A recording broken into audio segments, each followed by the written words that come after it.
E pashi po e ndiqja me shumë vëmendje intervistën me zotin Janjic.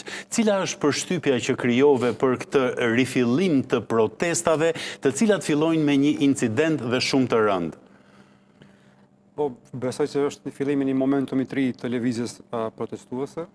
Dhe ajo që kuptohet nga zoti Janjic, që një shumë mirë dinamikat e brendshme në Serbi, por ato rajonale, është që Vučić është vërtet ndoshta në pozitën e tij më të dopt, ka qenë edhe vitet e fundit, mirë po tani ajo pozita e tij vetëm sapo dobësohet më shumë.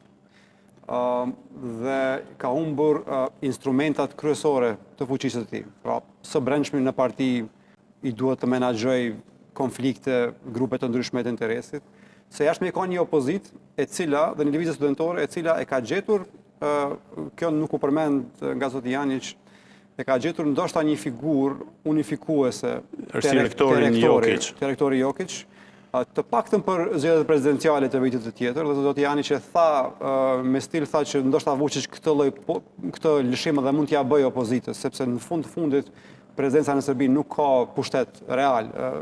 Vučić është aty me që ka pushtetin real prapa skenës, mirë, po si president edhe mund t'ja jap këtë fitore. Pra ai po nuhat që nga brenda i ka ndronë instrumentet e ndikimit. Në rajon nuk kontrollon më gjëra siç ka kontrolluar më parë. Banjska në Kosovë ishte një vetvrasje për ndikimin e Serbisë në Kosovë dhe reputacionin e saj ndërkombëtar, prej cilit ai akoma nuk është rikuperuar. Mali i Zi po ecën drejt integrimeve evropiane dhe aty vazhdimisht ka një tension në këtë drejtim. Në Bosnë Dodik ka filluar luan lojën e vet më shumë, do thot me amerikanët se sa që ishin kur. Pra kanë filluar të dalin nga duar shumë gjëra, por ajo që ndoshta është më e rëndësishme në këtë moment është humbja e Viktor Orbanit në Hungari, i cili ka qenë një lloj bashkë me Vučićin një lloj vektori i ndikimit kinez dhe rus në rajon.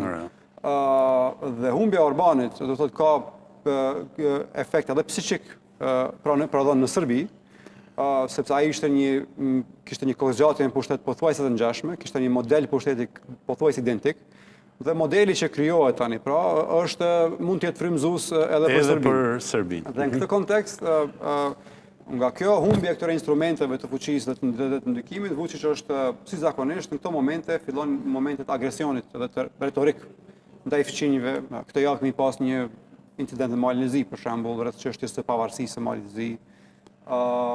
Dhe edhe këtë kërcënimin kërcënimin prej Kroacisë, Shqipërisë dhe Kosovës, të cilin ai amplifikon dhe e zmadhon për nevoja të brendshme, pra si shenjë dobësisë së tij. Qartë. Falenderoj për këtë ndërhyrje Agom. Të nderuar shikues, shkëputemi për një hapësirë publicitare dhe më pas do të jemi me të tjerë panelistë për të analizuar jo vetëm Serbinë, por edhe ato çka Agoni parashtroi në përgjigjen e tij. Mos u largoni, do jemi sërish së bashku vetëm pas pak.